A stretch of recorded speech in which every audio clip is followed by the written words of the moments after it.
Salam alaikum beaucoup téléspectateurs A221 TV. Nous revoilà ci seen émission face à l'actualité.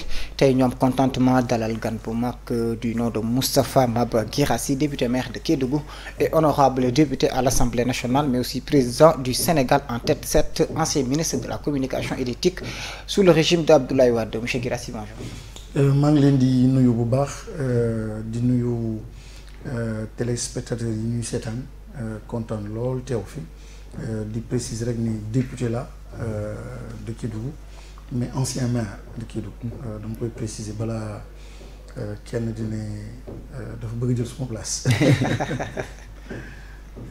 D'accord, c'est bien de préciser. En tout cas ñu ngi lay remercier di la dalal aussi ci plateau bi comme d'habitude ñuy ànd ak Samsidine.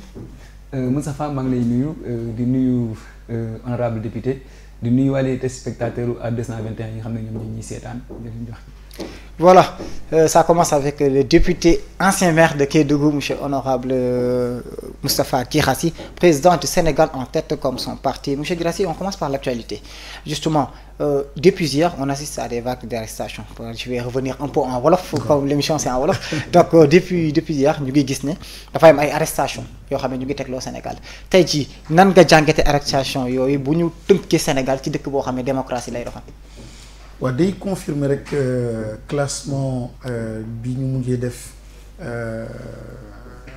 relativement à la démocratie dans les pays du monde gis ni on a beaucoup reculé régressé mais régression bi rek c'est pas ça qui est inquiétant. Le plus inquiétant mooy catégorie bi ñu dugg nekkoon déjà dans une démocratie imparfaite depuis quelques années wante léegi ñu glissé nekk ci catégorie démocratie donc hybride lu muy tekki mooy jóge nañu ci démocratie imparfaite maintenant di évoluer ndànk-ndànk vers une dictature te xam naa ni classement su amaatee xëy na bu mu bett kenn ñu commencé ñu dugal ci catégorie donc carrément dictature ndaxte du ñun ñoo defal suñu bopp classement kooku ñu xarañ ci mbir bi la ñu di observer la au plan international xool di comparer te les signaux qui sont envoyés ne sont pas rassurants parce que société civile noyeetul activistes yi noyootuñu démocratie ci biir opposants yi amatuñu yoon joo xam ne mën nañu wax gis nañu tamit ce qui fait l'actualité donc au Sénégal loolu yëpp nekk na ay signaux yoo xam ne qui n'honorent pas notre pays, qui n'honore pas sa tradition, qui n'honore pas la démocratie sénégalaise. Di fàttali ni le Sénégal a toujours été la vitrine démocratique.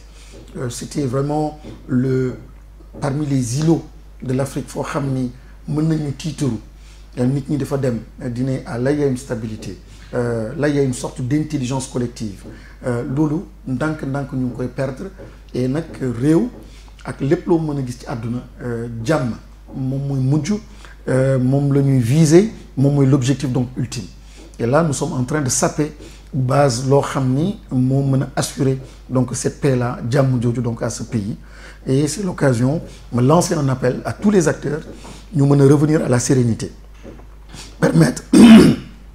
permettre à la diversité mu mën a exprimer wu minorité yi di mën a exprimer wu ku nekk sa xalaat ku nekk sa métier ku nekk sa gis-gis loolu dafay baax ñu jox leen donc espace boo xam ne dañuy exprimer wu noonu dañuy tabaxee lu rafet. Justement Samsidine.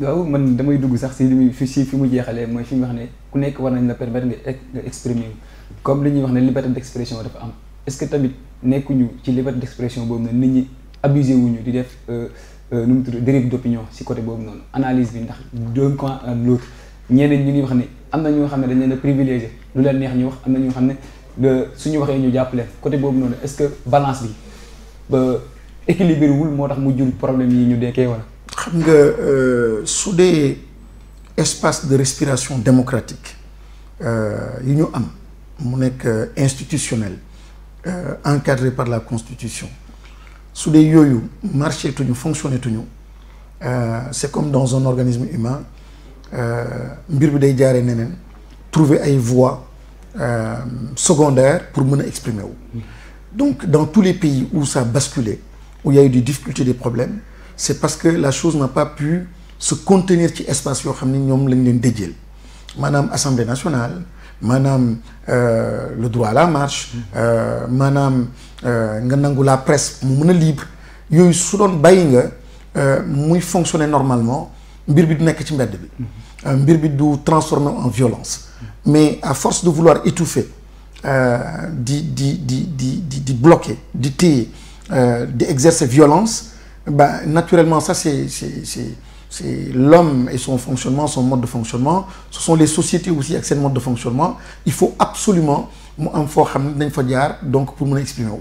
Et c'est en ce moment qu'on donne justement la force à ñoo xam ne waroon nañu mën a gën a silencieux bàyyi ñoo xam ne askan bi moo leen jiital ci kanam ñooñu mën a porter la voix donc du peuple mën a exprimer wu. Mais encore une fois la constitution moom respecté na leen suñuy loi jox na leen gëdd mais il faut aussi ñi ñu dénk réew mi nangu constitution boobu ñoom aussi ñu respecter loi bi ak constitution bi parce qu'ils ne peuvent pas être au-dessus de la constitution et malheureusement c'est là où le bas blesse moo tax lii yëpp c'est regrettable coow li di bëri di génn foo xam ne warul génn j'ai du respect pour tous les citoyens et tous les citoyens ont le droit de s'exprimer mais encore une fois su dee dafa am obstruction soo moytu rek mu am ay dérives yoo xam ni c'est regrettable pour la démocratie donc encore une fois cette démocratie là elle est importante il faut ñu bàyyi ko mu respirer il faut ñu bàyyi mu dem mu développer wu c'est la tradition au Sénégal cette tradition là mais c'est notre trésor ce sont nos valeurs moom mooy suñu identité et ça pour rien au monde nous devons perdre ça. D'accord donc ces arrestations mën nañu ko considérer comme dafay indi recul démocratique Sénégal. Ah évident c'est absolument un recul démocratique maintenant gis naa lu nekk rek dañ koy layal. lay bi mooy bon il se préparait à et cetera xaw ma dugguma ci gisuma. mais li may constater mooy ñooñu ñu jàppoon nañ leen te du woon lay bii mais simplement parce que amoon la lu ñuy exprimer ak ni ñu ko exprimer mu am violence ñu jàpp leen tëj leen et cetera mais je pense que yàgg naa ko wax lu nekk dans une organisation dafay baax nga ànd ci sagesse hikma yàgg naa def schéma boobu ne données information connaissance intelligence hikma sagesse après la vérité donc vérité li ko gën a jege moom mooy hikma mooy sagesse du sa intelligence parce que mën nga intelligent ba nax sa bopp dugal sa bopp du connaissance mën nga am tous les diplômes du monde mais doo mën a yilif et cetera donc le niveau là jamono ji ñu toll tey ci àdduna dafay baax dirigeants yi nekk à ce niveau là de la hikma te ngeen baal ma aussi ma delluwaat même ci sunu téere yoo xam ne moom la ñu gëm mu nekk ci bible beeg ci alxuraan beeg et cetera souvent sunu borom suy wax ak nit ñi di wax ci yeneen yi day wax ni mais nañ ko prophétie mais nañ ko xam-xam ak sagesse mu nekk beneen taxawaay boo xam ni ponk ak pilier bu important te tey ji àdduna su àndul ak xigma boobu da ngay réer te xigma bi mooy sagesse mooy nga xam wante maanu nga am doole wante nga am yërmande te yooyu moom moo am mbir bi léegi parce que les choses sont complexes très complexes su dee da nga bëgg a am naa doole damay doxal doole defoo li nga war a def donc aujourd'hui ce qui manque te ñun ñëpp dirigeants war nañu de plus en plus ci sunu wax ci sunu jëf ñu ànd ak sagesse boobu moom mooy indi sérénité donc ci suñu biir communauté. Est-ce que Macky Sall président Macky Sall am sagesse boobu.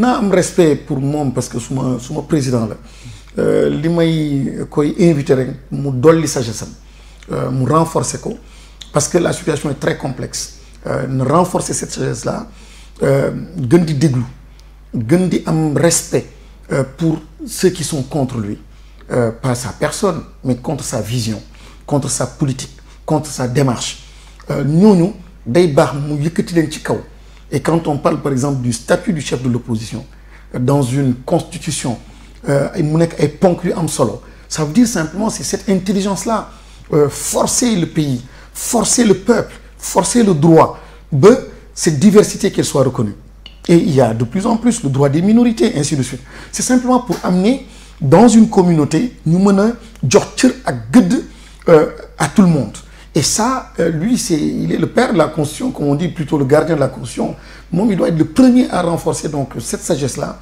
et c'est l'instrument par lequel aujourd'hui on peut gouverner et rester dans l'histoire mais bépp instrument boo xam ni utiliser nga ko day des waaw parce que encore une fois le monde a beaucoup changé Covid bi wane na ko les réseaux sociaux wane nañ ko nit ñi dañu am xam-xam dañuy bouger le monde se mondialise donc loolu mënoo tënk mbir bi ci benn article ci benn doole ci benn et cetera yaa ngi koy tënk ci concertation yaa ngi koy tënk ci ouverture yaa ngi koy tënk ci humilité et ça c'est une qualité fondamentale mooy nekk président wante humilité pour di déglu ku nekk humilité pour respecter le point de vue des autres ça c'est fondamental et mu nekk tamit loo xam ni c'est pas un jeu politicien quand on parle de dialogue et cetera c'est pas après pour valider benn affaire boo xam ne ndekete préparé woon nañ ko bon ñu organiser non vraiment c'est une marche résolue vers la paix une marche résolue vers un consensus national vers une mobilisation de toutes les énergies loolu nag encore une fois Sénégal war na ci dox ay jéego parce que quand même depuis presque 10 ans cadence bi ak marche bi baaxul aussi bien à l'intérieur des partis la démocratie interne ci biir parti yi ak aussi de façon globale la démocratie am na véritablement un recul extraordinaire et j'interpelle et le chef de l'État parce que c'est le premier d'abord bi ñu war a interpeller par rapport à la situation là ñu apaiser que ce soit plus serein mais président na recevoir quelqu'un comme Guy Marius mais qu'il le reçoive toog ak moom mu wax ko li muy xalaat et cetera mais ce serait une victoire pour la démocratie et qu'il laisse Guy Marius avec ses convictions moom tamit et cetera et peut-être que Guy Marius dina ko mën a wax bon loo xam ne moom ah tiens j'avais pas compris ça et cetera loolu c'est une grandeur mais quand tout est cloisonné comme ça les logiques sont clivantes baaxul ci réew mi. Est-ce que par exemple on peut s'attendre à une personne bi nga xam ne par exemple comme le président Macky Sall qui a déclaré devant tout le monde qu'il est prêt à réduire l'opposition à sa plus simple expression que mu am sagesse boobu noonu contrairement à Wade bi nga xam ne peut-être yow côtoyé nga ko ni ñuy wax ne dañu jéggale Wade a tout entendu dans ce pays et pourtant contrairement à Macky Sall soo waxee leen kii il soulève l'article 80 comparaison boobu ngay def est-ce que sagesse boobu noonu ñuy wax on peut s'attendre à ça. Je peux m'attendre à tout parce que nit day changer nit day am sursaut encore une fois en tant que député en tant que ngeen baal ma ci kàddu gi je le dis avec beaucoup d'humilité homme d'État il faut la teg suma bopp parce que dafa am cër joo xam ni sénégalais ñoo ma ko dénk damay interpeller le chef de l'État du Sénégal pour ne nag renforcer sa capacité d'écoute sa capacité à mobiliser parce que cette logique là clivante baaxul ci moom te diversité yërmande suñu borom la dafa am j'aime bien aussi et puis je l'assume mooy dama ne ni man capital spirituel dama ko yàgg défendre ni dañ ko war a boole ci en fait notre façon de manager notre pays dafa am fi ñu bokk dafa am fi ñu dëkk dafa am suñu gëm-gëm te gëm-gëm koo capital spirituel bi lu bokkul ak diine parce que ku nekk ak sa diine ku nekk say et cetera mais finalité diine mooy mu jox la spiritualité boobu mooy comportement boobu gis-gis boobu et diversité dafa am solo rahma nee na diversité c'est une miséricorde richesse la et malheureusement wax nga dëgg on se rend compte que en voulant réduire à sa plus simple expression on est vraiment en train de réduire à sa plus simple expression la richesse du pays et la richesse du pays c'est le capital humain donc cette volonté de réduire la diversité mais est une volonté manifeste de réduire donc son potentiel le capital humain et ces richesses-là donc que nous avons et qui a toujours fait le Sénégal c'est maintenant qu'on parle du pétrole mais ce qui faisait la fierté des Sénégalais partout dans le monde c'est voilà c'est capital humain quoi.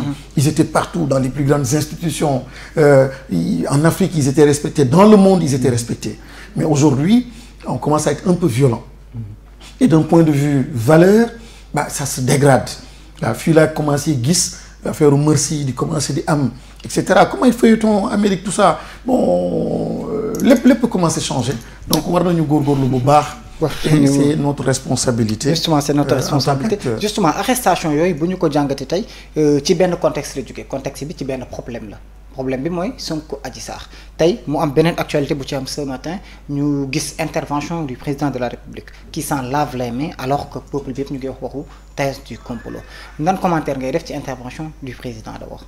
waaw loolu la mën a wax te mënul wax leneen lu dul je m'en lave les mains et daf ci war a laver wu les mains.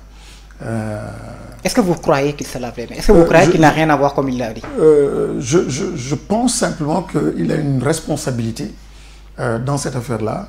Moi, il est le patron de l'exécutif, au moins. Et il est le patron de tout le monde, du judiciaire, etc. C'est le chef de l'État.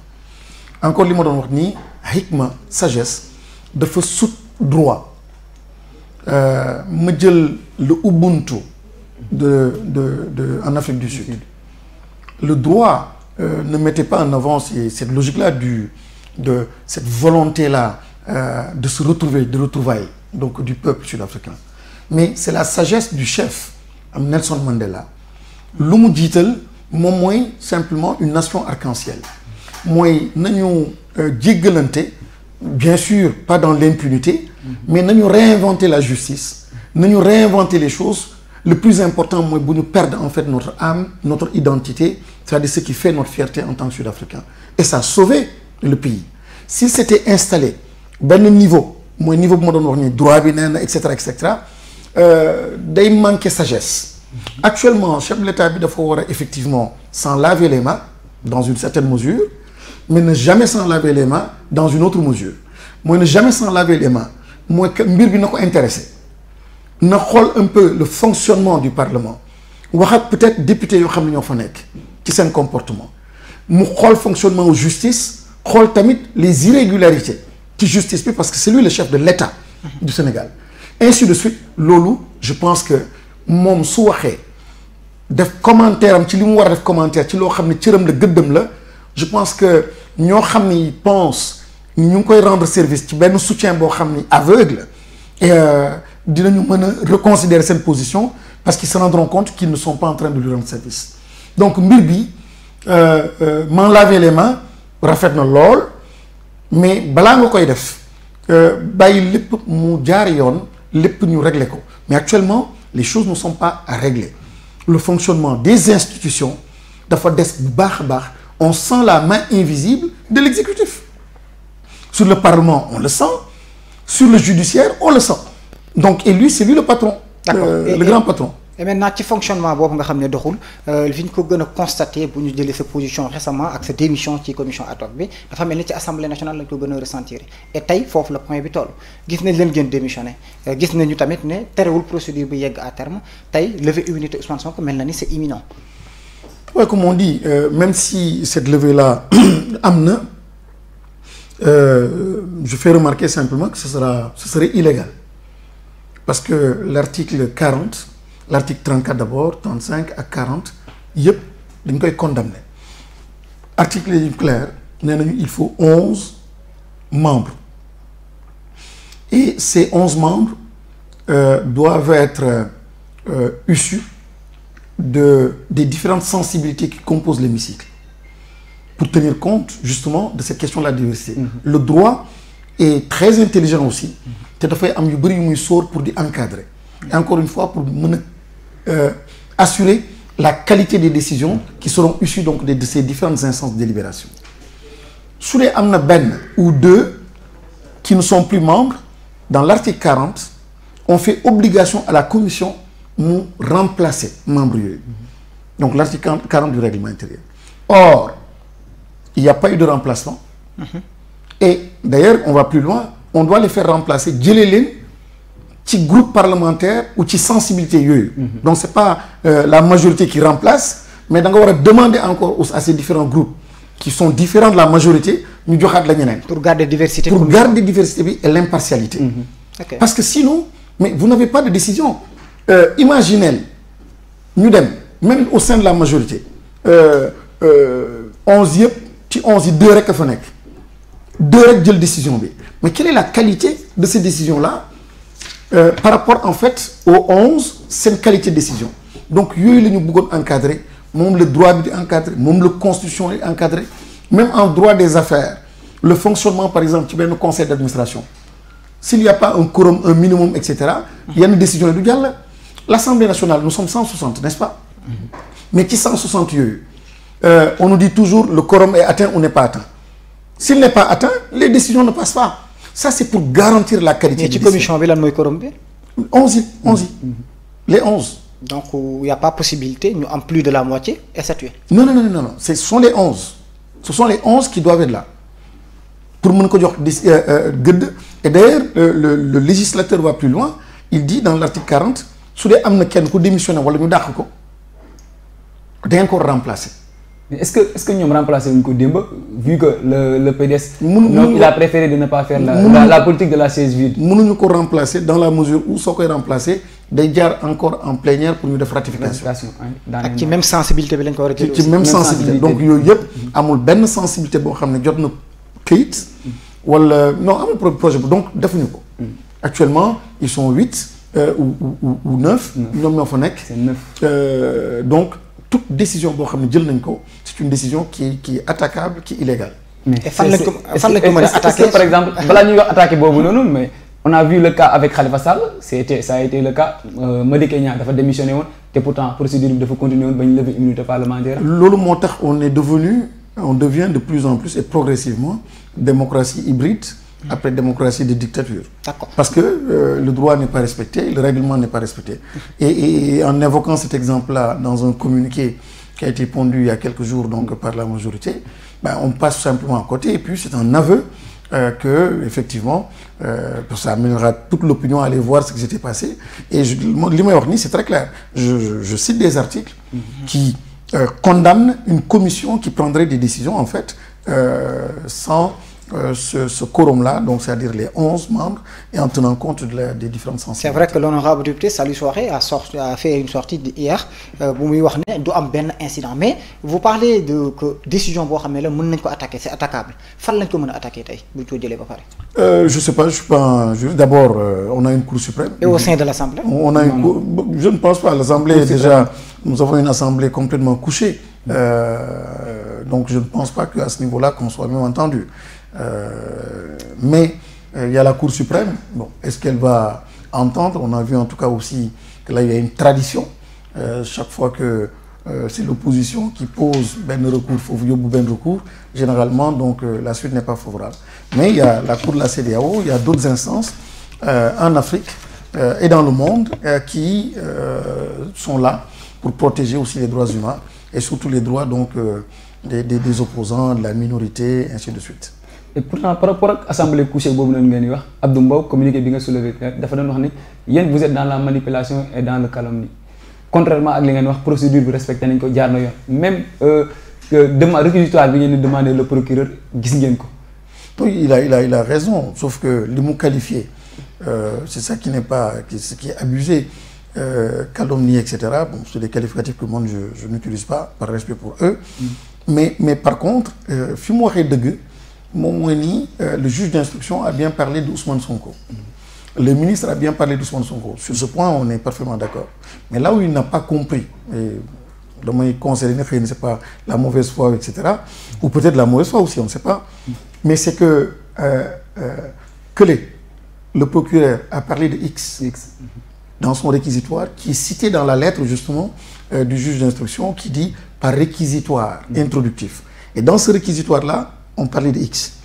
Il reçoit le réquisitoire le 9, le juge d'instruction.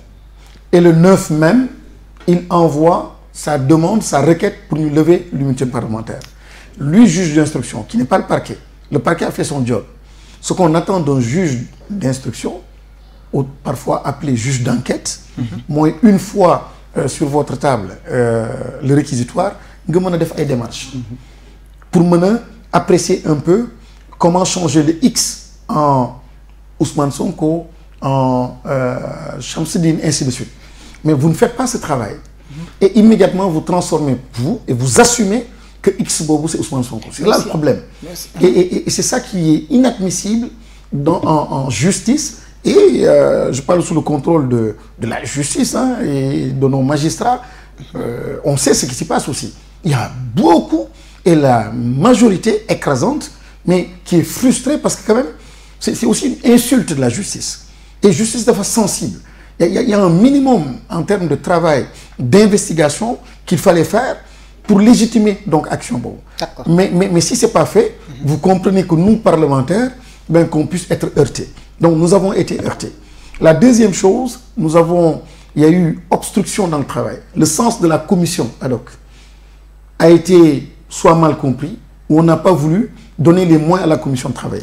Avant qu'on vienne sur l'obstruction dans la commission ad hoc, justement point bi nga doon wax léegi dafa am solo ci côté juge d'instruction bi nga xam dafa war a mener enquête parce que juge instructeur la donc c'est un magistrat d'enquête. Maintenant tey jii ci instruction bi ak ci enquête bi mu war a def vu que enquête dafa contradictoire par pure logique est-ce que donc su soxla Ousmane Sonko pour def contradiction ci enquête boobu soxlawul ñu lever immunité pour 7x boobu ba tey. Oui mënoon na ko def mais fenn la amee difficulté lui aussi encore le juge dans sa lettre pour demander lever immunité parlementaire bi il ne parle pas de poursuite contre Ousmane Sonko dégg nga de il ne parle pas de poursuite. Or l'article 52 du règlement intérieur de l'Assemblée nationale on dit on ne peut pas poursuivre, arrêter, etc. Donc c'est simplement dans ces seuls cas qu'il peut être question de lever ou non l'immunité parlementaire d'un député. Or, il n'est pas poursuivi. Il ne dit pas il est poursuivi, donc lever l'immunité parlementaire. Donc les critères pour lever l'immunité parlementaire ne sont pas... Ah mais non, ils sont pas réunis. Dans l'article 52, on parle bien de poursuite.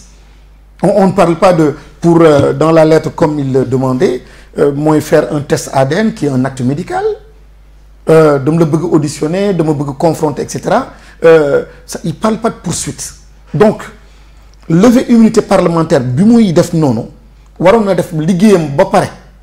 Et dans le cadre de liguey gogu muy def, benene Ousmane Sonko X bobu Ousmane Sonko la, meuna nak ñu djublu ci Assemblée nationale pour ne donc dama bëgg en vertu de l'article etc. Tay article yoy le cité d'ailleurs. Mom ci réquisitoire ci lettre il vise justement l'article 51 et 52 ou 51 ou 52 ñaari article yoyu ben la ci visé te ñaar yépp parle de poursuite. Or là il y a pas de poursuite. Est-ce que par exemple da ngay confirmer thèse bi nga xamné ñi wax né le procureur ci réquisitoire bi mi def dafa wax né Ousmane Sonko soit déféré sous mandat de dépôt après. Dégguma la ñu ci réquisitoire procureur bi dafa né Ousmane Sonko et mu ne que toutes les personnes impliquées soient déférées sous mandat de dépôt. Ah non, je ne pense pas que l'on bind ko ci lolu thèse bi gaay di wax la quoi dama né est-ce que gaay non gisuma lu mel noonu. Maintenant une question ci réquisitoire bi. Réquisitoire par contre transmettre na PV bi wax X. Donc X la wax ci réquisitoire bi tuddul Ousmane Sonko. D'accord. Maintenant ci X bi ça aussi le président Moustapha Niasse wax na né lettre bi ñu jot dañu nommer Ousmane Sonko pour ñu lever immunité. Mais yéen il faut ngeen comprendre parce que si vous ne comprenez pas doo leen gis ruq bu sew bi. C'est très important en fait. Parce que je vois il y a amalgame. Oui mais la lettre a parlé de Ousmane Sonko. Ils ont raison. La lettre du juge d'instruction et du ministre de la Justice bu ñu adressé à l'Assemblée nationale, effectivement, on dit lever l'immunité parlementaire d'Ousmane Sonko. Ils ont raison de dire que on a parlé de Ousmane Sonko. Donc, mais ont-ils le droit? Maintenant, là où c'est pas là le problème. Mais est-ce qu'ils ont le droit? Non, ils n'avaient pas le droit. Pourquoi? Parce que le réquisitoire du procureur qui saisit le juge d'instruction lui a parlé de X. Donc, en arrivant au juge d'instruction, ce qu'il devait faire, c'est de mener un minimum d'enquête pour transformer le X en Ousmane Sonko et à partir de là, envoyer la lettre. Okay. Et c'est ce bout-là qui est manquant et on se pose la question, mais comment se fait-il? Toi, l'autre de l'exécutif, le parquet, te parle de X et immédiatement, sans acte d'instruction, vous dites Ousmane Sonko. Donc quand nos collègues de la majorité disent ouais le juge a dit etc. Oui c'est le juge qui a dit mais le juge n'est pas le patron de l'Assemblée nationale. Ils ne sont pas, c'est un autre pouvoir. Mais nous de façon libre, indépendante, on a le droit poser aux bonnes questions. Moi indi len kayiti et on se rend compte que, on ne parle pas de poursuite, déjà, contre Ousmane Sonko. On viole l'article 51 et 52. Deuxièmement, cette commission, donc je viens de l'évoquer. Mais troisièmement, il y a un problème entre l'exécutif, le juge d'instruction, mais surtout au niveau du juge d'instruction, qui n'a instruit aucun acte, amul ben action, amul ben investigation, pour permettre de fonder son intime conviction. Il l'a fondé que sur un PV, d'ailleurs dans la lettre, par réquisitoire et le PV, etc. Un PV n'est pas un acte juridique. Et puis le PV, c'est une fiche de renseignement. Ousmane Sonko n'a pas été entendu sur ce PV. Ben élément important. Alors, et c'est important maintenant, quand ça arrive au niveau du Parlement,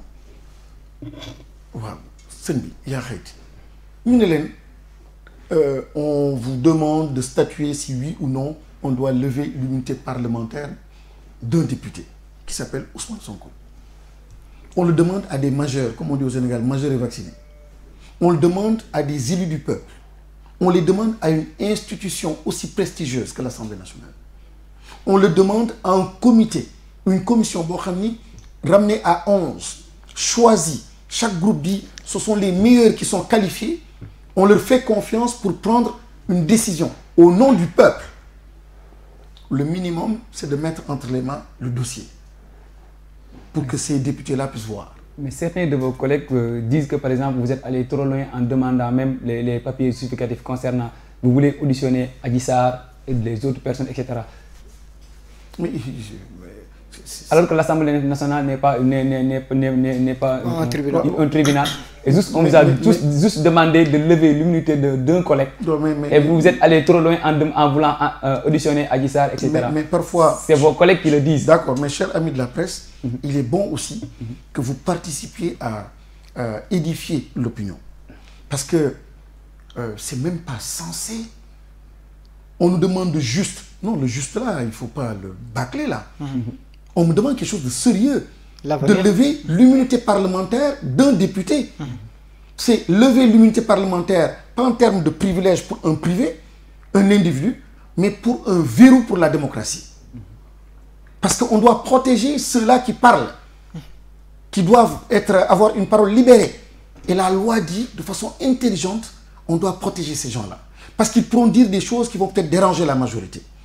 On met des verrous, c'est la Constitution qui l'offre. Pas pour l'individu, mais pour garantir en fait dara ci biir réew mi ak démocratie. Pour lever ça, ça ne doit pas être facile. Hein?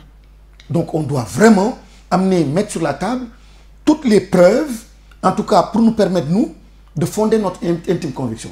Comment on peut me dire, non, ce n'est pas ton job, on ne te demande pas, etc., tu n'es pas la justice. Je suis juge dans mon parlement, et par rapport en fait au rôle que je joue sur ma commission, pour apprécier. Donc, qu'on me dise, mais pourquoi d'ailleurs, sur les logiques Bob la suivre, quelle est la logique derrière nous devons auditionner donc Ousmane Sonko? Justement. Pourquoi? Pas lever les yeux. Pourquoi pour répondre aux questions. Pour qu'ils répondent aux questions. Non, justement, c'est que derrière, c'est simplement ce qu'ils nous interdisent ou ils nous privent. C'est ce qu'ils reconnaissent de l'autre côté, en acceptant d'auditionner, et en disant même, et la loi qui le dit, il faut absolument auditionner Ousmane Sonko. C'est le règlement qui le dit. Parce qu'il est cité au sein de l'Assemblée nationale, le minimum, c'est quand même donc qu'il soit au moins lui auditionné. C'est une garantie que la Constitution et le règlement lui donnent. Moi, puisque vous avez ko etc., au moins il faut que vous ayez ko mun len wax ci ginaaw non. Mais par contre, jox len sen bop sañ-sañ mën auditionner d'autres, mën lire les documents, jël le temps de discuter, etc., d'interpeller encore par un autre courrier le ministère de la Justice ou le juge d'instruction. Il y a telle chose qui n'est pas claire, ainsi de suite. Nous avons ligué de va-et-vient, de réflexion, de discussion. Après, on décide. La commission décide. Mais quand maintenant, il n'y a pas ce travail, le vendredi, vous êtes ensemble. Le même vendredi, en moins de quelques heures, alors que vous n'avez pas terminé, il y a une convocation à Ousmane Sonko. Si on me dit quelque part qu'on veut la manifestation de la vérité, demain, il y a une manifestation de la vérité. Et dans cette affaire, je précise, je ne parle pas pour Ousmane Sonko. Je ne parle même pas pour les députés ou seulement pour l'Assemblée nationale. Je parle pour le peuple sénégalais et je parle même pour Adji Sarr. Parce qu'il faut la manifestation de la vérité.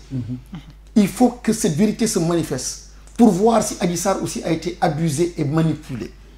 Une fille de 20 ans, si derrière comme certains peuvent le penser mooy jox nañ ko xaalis jox nañ ko lii jox nañ ko lële et cetera pour indi ko s'il y a une connivence éventuellement avec l'exécutif dafa war a leer. Ça c'est le pouvoir judiciaire, c'est le pouvoir judiciaire en décide, c'est le pouvoir judiciaire qui décide. Non, ça c'est le jugement. En tant que représentant du peuple aussi. C'est le pouvoir de juger. Mais nous, au niveau de l'Assemblée de l'hémicycle, on ne juge pas. Oui. Nous, tous les éléments, ce n'est pas pour juger. Tous les éléments, c'est pour prendre une seule décision. On lève ou pas. Donc c'est différent. Fallait, c'est il a raison, il n'a pas raison. Nous, c'est leur affaire. Nous, on nous pose une question. Est-ce que vous acceptez de lever? Et puis, on dit bien, commission a l'effet d'examiner examen. Examen, moi, saytu. Ouais, saytu, moi, saytu quoi. Mais moi, de façon mécanique, vendredi, déjà, juge d'instruction à procureur le 9, puis aussi vendredi, quelques heures, lundi l'autre, et on a vraiment l'impression, effectivement, qu'il y a une volonté d'abattre quelqu'un ou d'atteindre quelqu'un. Et ça, encore une fois, ça n'honore pas notre justice, ça n'honore pas notre Parlement. Justement, ci Parlement boobu la ñuy des donc bu ñu gisee ne kon législateur bi jëloon na disposition yëpp pour protéger député yi et malgré ça majorité yi wala ñi ñu jàpp ne dañ leen bëgg a faagagal ñu ngi koy contourner parce que wax nga ko léegi bu dee seen démission illégalité la illégalité boobu relevé woon nañ ci immunité Khalifa Sall tëjoon nañ ko ci kaso xañ nañ ko ci ay droit am ba tey donc est-ce que tey kon jotul ñu def taxaw seetlu ci loi bi nga xam ne wala ci règlement intérieur assemblée nu ñu ko mën a tëggaate ba mu gën a mën a jagal protection boobu moo amal député yi. En fait loi bi sax leer na ci yu bëri franchement mais moo tax aussi peuple bi dafa war a gën a intéressé wu aux lois gën a intéressé wu à la vie de nos institutions. dafa xew yi dafa jaadootul peuple bi nekk na le politique yi nekk na le loi bi leer na ci affaire immunité may fàttali France boo xam ne souvent dañ koy évoquer te mu inspiré ñu beaucoup dans le droit donc le fonctionnement de nos institutions de 1875 ba 2000 nii la bi ñu nekk nii presque 2 siècles bientôt gis nga ci 2 siècles yooyu bientôt 16 dossiers portés par requêtes portés par des parlementaires pour demander la suspension des arrêts contre les députés, pas arrêt de la poursuite. Mais suspension plutôt des poursuites à l'endroit des députés, des parlementaires. Sur les 16, les 15, l'Assemblée nationale a voté la suspension pour permettre aux députés simplement de terminer sa session. Ben, de 1875 à nos jours, Ben rek la ñu refusé. Ça veut dire quoi? Et c'est la même disposition qu'on retrouve ici chez nous. L'Assemblée nationale a même la possibilité de demander la suspension des poursuites. Mais en attendant, nous terminer la session. C'est de la classe et c'est de l'élégance. C'est de la sagesse qui renforce la démocratie. Et dans le contexte où on parle de Covid, de vaccination, etc., c'était le lieu simplement. Nous demandions à l'Assemblée nationale, ni bon terrain, mais par contre, l'Assemblée nationale, de façon libre aussi, puisse répondre en disant, nous demandons donc cette suspension des poursuites. Quel est l'effet de la chose? Moi, les choses sont apaisées. Et les djubloutis qui sont extra. Mais là, le fait de vouloir contourner par le procureur l'article 52 du règlement intérieur pour directement aller vers le juge d'instruction en pointant X via son réquisitoire, on a contourné un article qui aurait permis en fait de temporiser, de suspendre le temps en fait qu'il y ait une accalmie et que les choses soient peut-être plus claires. Et même peut-être de permettre au juge d'instruction, quand il sera saisi, nous devons faire nous devons gagner 7 et nous devons gagner dalal xelu sénégalais. Mais tout cela n'a pas été fait. Je pense que très sincèrement, war nañu xoolaat sunu doxalin au sein de ces institutions-là. Le pays-là et notre pays, nous avons absolument intérêt à être extrêmement prudents. Doole bi baaxul ni dans la façon, dans nos discours, ni dans les actes, ni dans les décisions. Il est important, encore une fois, chaque fois qu'il est possible de mettre en avant la sagesse en avant, il faut actionner donc ce levier-là de la sagesse parce que moom rek mën a sauver réew surtout réew bu mel nii fu mu toll nii. est-ce que par exemple si li Moustapha doon wax sànq concernant la composition de la commission ad hoc est-ce que jotul tey ñu xoolaat ko ndax suñu xoolee di par exemple les 8 viennent de la majorité 3 yi 2 yi ñoom ñooy jógee si beneen groupe parlementaire comme yéen bi ngay jógee libéré démocrate ak non inscrits équilibré wul te des fois dañu faral di wax ne la démocratie c'est le nombre boobu noonu ñuy xool suñ demee vote sax par exemple avec la majorité mécanique bi nga xam ne moom la ñuy am en Afrique quand le président veut ou quand la majorité veut ñoom ils votent sans pour autant connaître les choses est-ce que jotul tamit ñuy xoolaat composition 8 sur 3 c'est beaucoup élection sax ba ngeen demoon du ngeen mës a gagner. mais est-ce que le mal n'est pas plus loin ci côté élection bi style d'élection bi. en fait même commission bi laa quoi avant ñu ñëw ci type d'élection yi ndax ñoom dañuy ñëw liste proportionnelle ak majoritaire moo leen indi. en fait mais la composition de la commission en tant que telle su jëlee 8 contre 3 personnes. musu élection bu waree am kii bi ça pose problème. c'est des points extrêmement importants yi nga soulevé nii et baax na. S'il y a une volonté par exemple quand on parle de dialogue politique ou dialogue national voilà un point essentiel parce que souvent on met le focus simplement ci question élection mais voilà des points essentiels yoo xam ne ñoom ñooy accompagner la vie de notre démocratie donc lu mel nii waroon nañu mën a nangu trouver yeneen formule au sein des institutions pour que la minorité mën a exprimer wu en fait ñu mën a dégg seen baat te loolu majorité bi moom moo war a xam le sens de la diversité sans aussi perdre leur majorité il faut les mettre à l'aise parce que ils ont gagné ils ont remporté les élections mais aussi mu am comme je disais encore une fois une autre sagesse boo xam ne dañ koy mettre en avant comment protéger donc cette minorité là pour prendre en compte ñoom seen gis-gis mais je le lis aussi à l'autre question boo xam ni Moustapha posé na ko tout à l'heure mooy il faut revenir en fait au mode d'élection des députés. C'est tout ça. Mais nga dem ñu ne raw gàddu.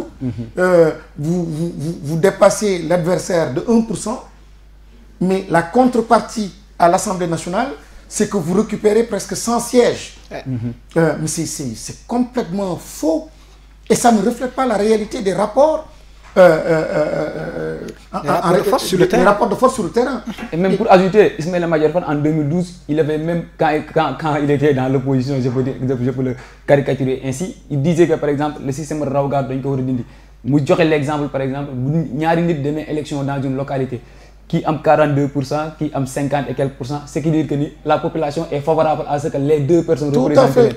Mais ñoom bu ñu ñëwee ils n'ont pas appliqué avec le référendum. ndax dafa wax ni pourcentage de représentation si pourcentage bi la ñu war a xoolee su équilibre su distance bi amee à peu près ay quelques %, donc c'est la population moo exprimé mu ne nous sommes favorables parce que tel parti war nañu mën a représenter la localité dans au sein de l'hémicycle. Absolument. Donc réforme yooyu la ñu waroon indi mais contrairement à ce que li ñu gis réforme yi tout à fait nous devons absolument aller vers une réforme de notre justice. Est-ce que tey honorable mën nañu xaar tey honorable député Moustapha Guirassy porter benn projet ou proposition de loi à l'Assemblée pour saafara affaire yi fi wax yi. Oh mais avec le système actuel honnêtement il est préférable d'être sur les plateaux pour wax et puis wax ak opinion parce que au moins on espère être entendu à ce niveau-là. Et en se faisant entendre peut-être qu'un jour population ci boppam moom mooy tànn ci Sénégalais ñoo xam ne ñoom ñoo leen représenté aussi bien au niveau de la tête de l'État là que dans différentes institutions pour que ñooñu ëllëg suñu amee doole am yenn taxawaay ñu mën a apporter les réformes qu'il faut. Mais je n'ai aucun espoir très sincèrement à l'état actuel des choses ñu mën a apporter donc un changement significatif.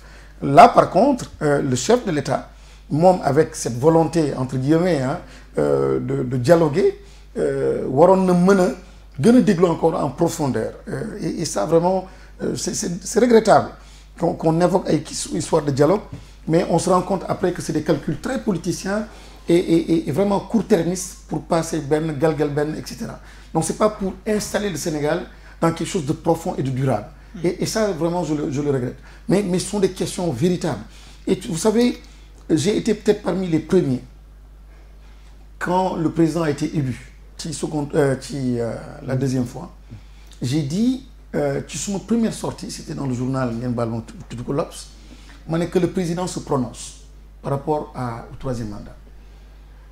Et je disais dans cet article-là que nous avons une chance extraordinaire.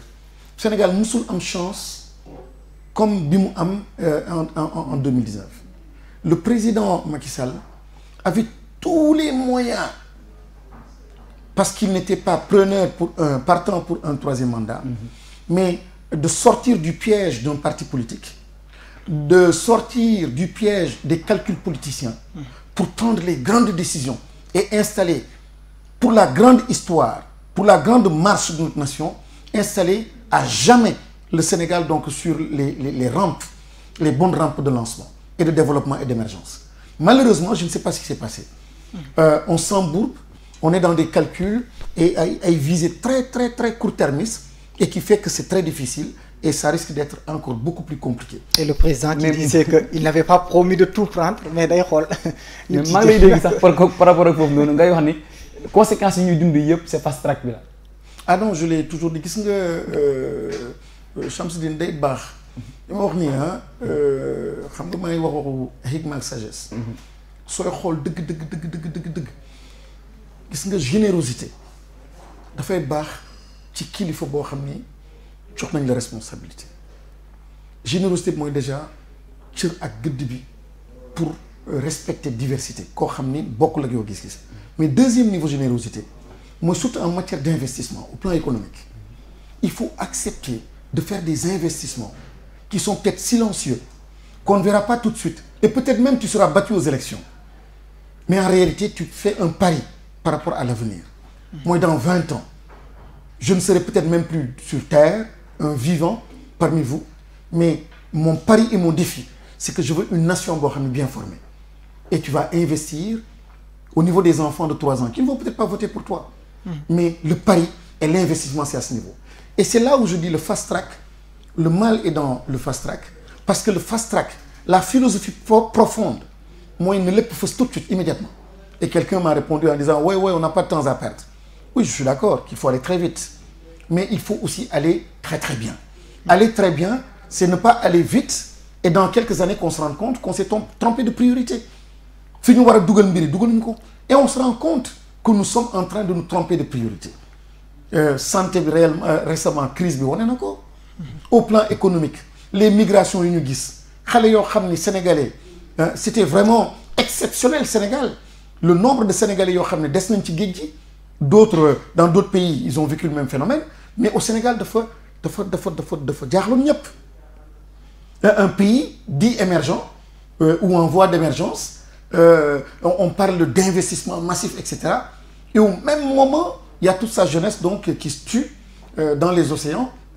C'est quand même un paradoxe extraordinaire. Et pourtant, en 2012, quand Macky était élu, sa déclaration était que je n'ai pas été élu pour construire des routes et des ponts, mais de restaurer l'état de droit. C'est ce qu'il avait dit. C'est une déclaration. Mais vous faites bien de le rappeler, parce que l'état de droit, c'est l'humain. C'est la dignité de l'homme. C'est le soubassement. À partir de là, on construit maintenant. Mais actuellement, c'est le socle. Mom l'ont complètement faussé. C'est difficile. Ni du tali, ni du brique, ni du pont, ni l'élève là. Et quand cela est réalisé, il y a un entrain, il y a une dynamique, il y a vraiment une envie de participer. L'opposant a hâte d'aller donc donner sa proposition. Il participe aux travaux, il fait ses propositions, ainsi de suite. Ceux-là qui sont au niveau de la société civile, ils disent non, moi je ne suis pas politique. Mais ils contribuent, ils participent. Et le chef en haut est en train de tout réguler, d'entendre et d'écouter. Et il se fixe même un calendrier, un agenda. Il rencontre le chef de l'opposition. Il rencontre les activistes. Il rencontre donc les chefs religieux, ainsi de suite. Mais aussi, est-ce que l'opposition sénégalaise est dans cette posture? Parce que l'union de l'opposition, il tire. Non, on tire encore une fois, parce que simplement, on n'a pas d'espace. Mais les Sénégalais sont là. Quand vous avez vous voulez dire une chose et que vous ne soyez pas écouté et que oui, non, etc. Bon, bouclé, il y a un problème. Donc quelque part, mon compléter l'orhamni et rendre parfait ce qui est imparfait. Parce que c'est le chef. Ce qui est parfait, parfaire en écoutant. Et il l'a fait au moment au Covid. Ça, c'était un acte extrêmement important, mais malheureusement, après, à mon suite. Et quand il l'a fait, beaucoup parmi donc, les membres de l'opposition sont allés répondre. parce qu'il y avait un enjeu important et parce que dafa am taxawaay boo xam ne important taxawaay boobu moo war a nekk ci période bi ñu nekk nii tout le temps taxawaayam mooy sur des questions essentielles mu bañ a nekk simplement la majorité. Et ce dialogue là bi ñu def noonu qui pouvait être aussi un cadre excellent mais vraiment mu bañ a vicier mu bañ a en fait passer à côté d'une mission et d'une opportunité extraordinaire. Mais malheureusement aujourd'hui, il faut le dire, c'est trop politicien, très court-termiste, pas assez profond, et on n'entre pas avec ça donc dans la grande histoire. D'accord. Justement, on va en profiter, ñu dugg tamit ci li nga xam ne mooy Covid-19 bi, gestion Covid-19, mais avant tout, lancement des campagnes de vaccination aujourd'hui. Tey la commencé, gis nañu le ministre de la Santé et des Affaires étrangères ñu ci mel ni ñooñu taxaw dañu vacciné wu. Tey lan mooy sa analyse d'abord ci choix wu vaccin yi Sénégal def ak choix wu vacciné wu au moment où beaucoup doutent de l'efficacité des vaccins. Man lu nekk ak je veux vraiment ci dossier bi être très humble là awma ci xam-xam bu may autoriser ma mën a wax ndax vaccin bi baax na baaxul et cetera très sincèrement mais ma jiite rek simplement aussi prudence ak un peu de sagesse li may wax mooy xëy na waroon nañu observer tuuti saytu bu baax a baax mettre en place ay commission scientifique pour mën a jël ay décisions yoo xam ni plus transparentes mais mbir bi dafa mel ni dañu manquer liberté surtout les pays africains dam ci damay wax sax un peu plus en général là j'ai le sentiment que France def na dañu war a def j'ai le sentiment que dogaluñu suñu bopp j'ai le sentiment que suñuy scientifique joxuñu leen gëdd boobu pour déglu ñoom seeni analyse donc il faut beaucoup de prudence. le comité de vaccin bi joxe nañ seen approbation am na li xew récemment ci suma gox googu Kédougou loo xam ni ci benn école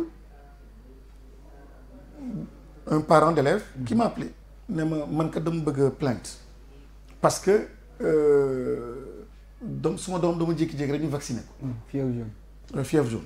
mun na ma te tàgguwuñu ma. loolu dégg naa ko aussi mu am Matam. xam nga yu mel noonu aussi bugguma ñu dugg ci logique vaccination di forcer nit. il faut vraiment une campagne de sensibilisation ak de communication dalal xelu nit ñi di ñaan tamit acteurs yépp nag mu nekk de l'opposition de la majorité de la société civile ñu nekk dans une logique d'humilité d'écoute ak mettre en avant donc l'intérêt des populations sénégalaises lépp lu ñu mën a def pour construire une solution ou co-construire une solution moom moo gën. Donc encore une fois nekkuma ci logique ni on a raison on n'a pas raison awma benn connaissance à ce niveau-là pour mën ci wax yu mel nii laay wax par exemple un parlement mënoon na gën a saytu tamit yu mel nii pour mën a approfondir et puis permettre un débat public et édifier davantage donc les Sénégalais. C'est vrai que bu ñu xoolee ci grande démocratie parlement yi sont très sollicités lu mel ni États-Unis même pour choix procureur général gis que président bi dafay choisir mais ñu auditionné ko au niveau du parlement confirmer ko au niveau du Sénat bala muy mën a jàll suñu d'accord muy indi keneen xëy na bu ñu adopté woon lu mel noonu dinañu moytu lu Cheikh Bamba Dièye di wax naan léegi premier ak 8e cabinet dañu fourvoyer wu en instrument politique justement tey jii ci loolu la ñuy duggee ci politique justement la ñuy daanele ñu ñëw ci organisation élection locale yi ñu xam la ci Kédougou xam la ci activité yi nga nekk président de parti tey nan nga gisee dépassement calendrier républicain bi ak quelles sont say perspectives. baaxul rafetul du joxuñu cër à la constitution joxuñu cër à notre pacte parce que pacte bi républicain bi ñu am moom mooy faut respecter l'agenda républicain l'agenda boobu soo ko respecté wul wax dëgg yàlla yaa ngi tooñ yenn acteurs politiques yaa ngi tooñ réew mi yaa ngi tooñ constitution bi donc ce dépassement et ce renouvellement infini et indéfini indéterminé yi ngay accordé donc au maire du yoon rien ne nous empêche ni ñu jëlee de la vigueur dugal ko ci par exemple l'énergie là d'Ousmane Sonko le fast track etc.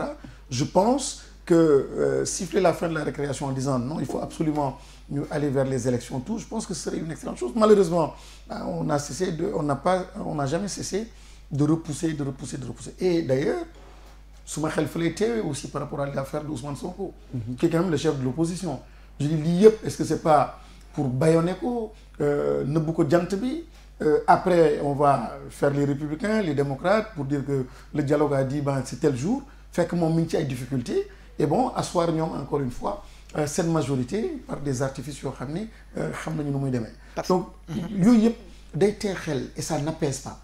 Est-ce que yéen foofu duñ leen indexé en tant que parlementaire ndax report yi nga xam ne moom lañ def yooyu yëpp yooyu nu mu tudd li permettre ñu mën a pousser élection yi yéen a voté loi yooyu noonu. Non mais bien sûr suñu parlement moo tax ma ne. te dañuy faral di wax ne élection localité yee ko moom mais du politique yee ko moom.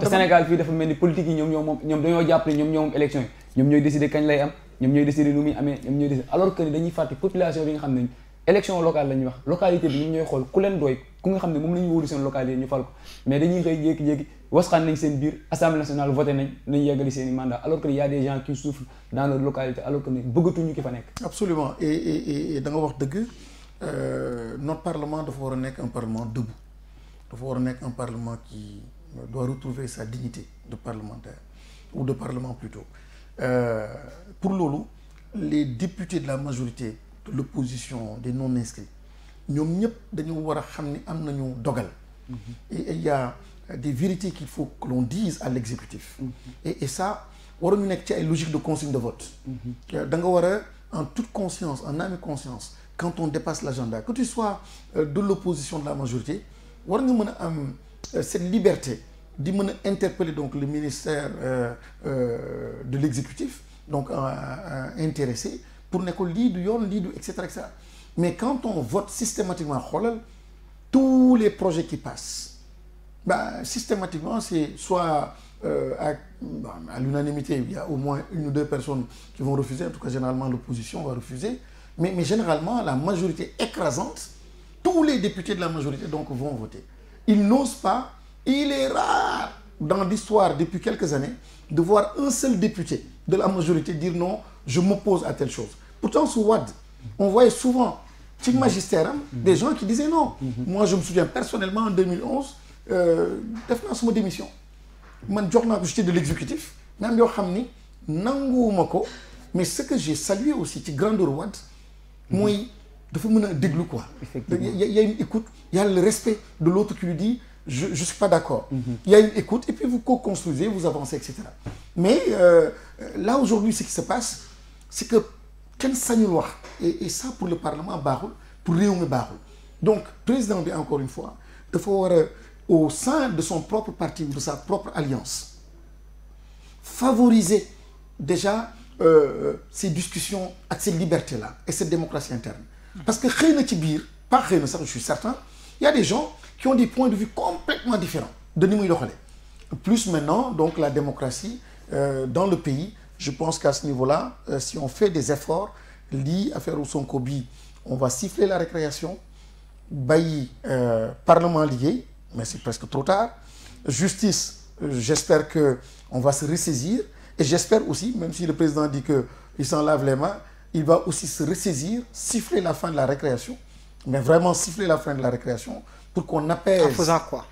wax ak ñi mu war a waxal moo jalgati yii am parce que c'est manifeste. Est-ce que du nekk émission après du ngeen créer émission. C'est le chef de l'État dafa nekk chef de l'État.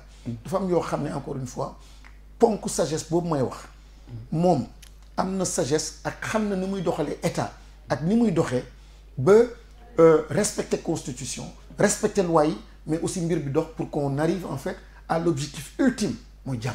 C'est le garant de la constitution aussi. Effectivement par rapport ak lii situation bi ñuy dund tey suñu xoolee nit par exemple loi bi criminaliser viol yéen député yi yéen a ko voté te peut-être coow lu ko wund yëpp mooy peine yi ci nekk 10 ans jëm kaw et cetera loolu est-ce que nekkul moom moo gën a indi coow te démb maa ngi lay dégg ngay wax ne nous sommes tous en danger par rapport ak loi bii nii nga xam ne furtu la ku ci nekk sa jabar sax mën na la jiiñ viol suba ñu tëj la.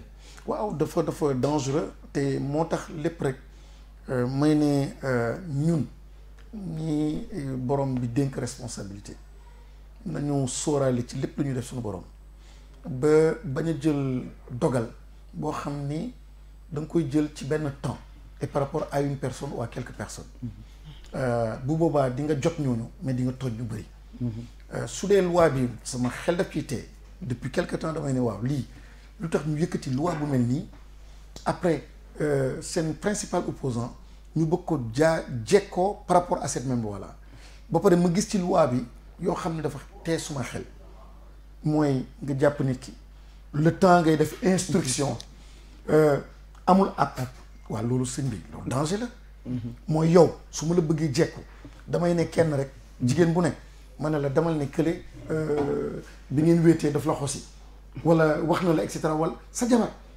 mën na tey jii mën na leen permettre ñoom ñu jël la dugal la téye la et puis le temps de l'instruction loolu sëñ doy na waar waaw doy na waar il faut ñu xoolaat Sénégalais ñu xoolaat bu baax loi yi ak sunu doxalin parce que quand même ñun la sunu borom teg fii et dénkuñu doomu aadama yi donc on exerce benn responsabilité bu garaaw quoi donc war nañu def ndànk par rapport à l'histoire et par rapport ak sunu ngëm-ngëm.